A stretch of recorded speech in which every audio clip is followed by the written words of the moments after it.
Good afternoon, dear investors, colleagues, project participants, and viewers. Good afternoon to everyone. It is a pleasure to welcome you all. So, right away, with regard to the permit for commissioning and obtaining the necessary information, all the comments that were addressed, we received the easement agreement from Technopolis. We are now currently using the easement, taking into careful account the latest amendments, as well as the most recently signed land lease agreement by Technopolis with the municipalities, or rather, to be more precise, with state-owned land.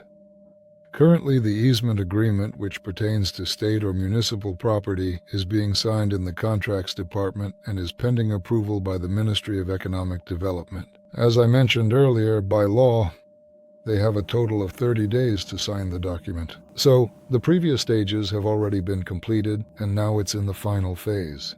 As soon as we receive it, we'll immediately resubmit our application again. We're literally launching some important technical processes nearly every single day, making sure progress continues. The staff are working under quite a lot of pressure, because there's always something to connect, move, or fix in the facility. Just yesterday, we launched the RTI section into operation. This section is responsible for vulcanizing gaskets, producing all sorts of inserts, and manufacturing various rubber technical products. Now, we vulcanize rubber materials right here on site, and we also make the molds for this ourselves, so the process is already well underway.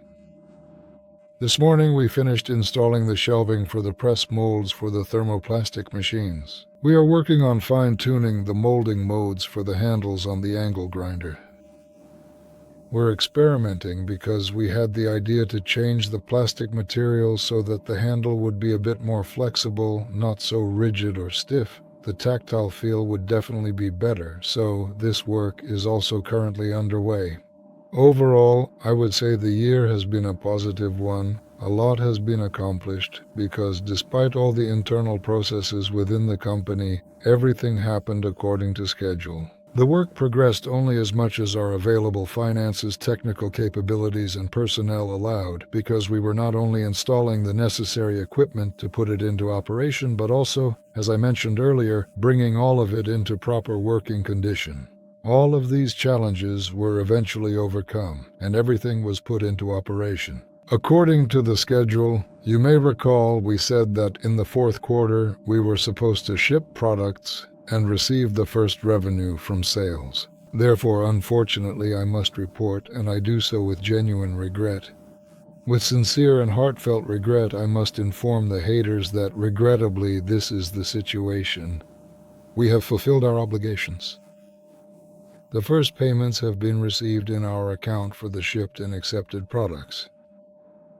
Yes, this is a commercial product, not yet our main product, but nevertheless, as we planned, as we did, as we predicted, that's how it turned out, even though we don't really make forecasts. But if it weren't for all these contract renegotiations, we should have already received official authorization to put it into operation in the fourth quarter. And you can't just stop all these processes by pressing a button just because something happened with the officials. It's already unstoppable. So, my sincere condolences to all of the haters, but congratulations to all of the participants in this exciting project. The first batches have already been shipped and the first money has been earned. All this production was actually taking place during the equipment debugging process, so it's not yet working exactly as it should be. However, the process has started and is now underway. At the same time, every single day, the warehouse receives various components that are no longer being purchased from outside suppliers, but are instead being manufactured right here. These are exactly the components that are needed to produce and assemble our own products. Right now, we have placed an order for 2 units for extrusion tooling, in order to make extrusion profiles. This is for the production of controllers, specifically traction controllers for the engines on the Motilek, which are approximately around the 305th size. We've also ordered the extrusion for the built-in motor housing so that we can soon begin producing full-format motors. Not only built-in ones, but also housed motors of the 63rd size, which will be equipped with an encoder.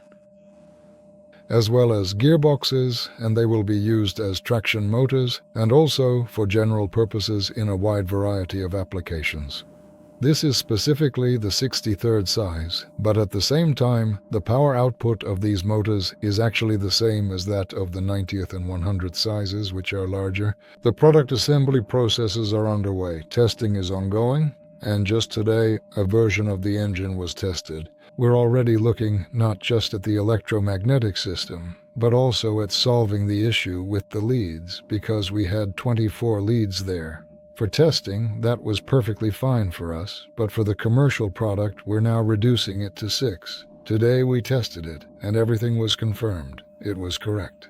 So, tomorrow, or at the beginning of next week, before the 30th, the connectors should arrive. We are equipping the motor with connectors, the locking system, the design. It's all been worked out already. Right now, the tooling is being designed and drawn up. We will start manufacturing it so that this motor will be in the form in which it will be offered to customers.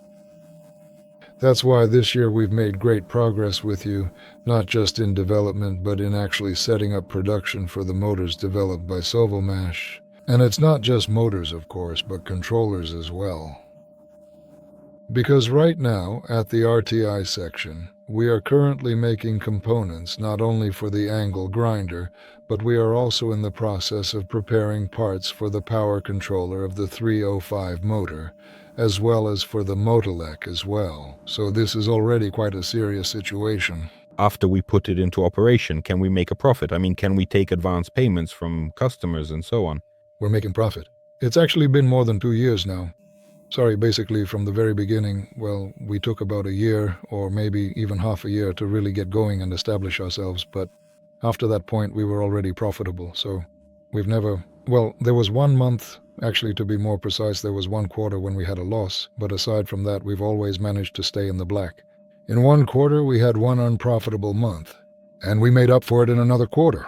This kind of situation actually happened to us more than once, but believe me, the explanation wasn't on our side. Will completing the financing actually help to speed up the commissioning process in any way? No, it will not. If the financing is stopped at this stage, it will create significant difficulties, because there are so-called operating expenses, like building maintenance.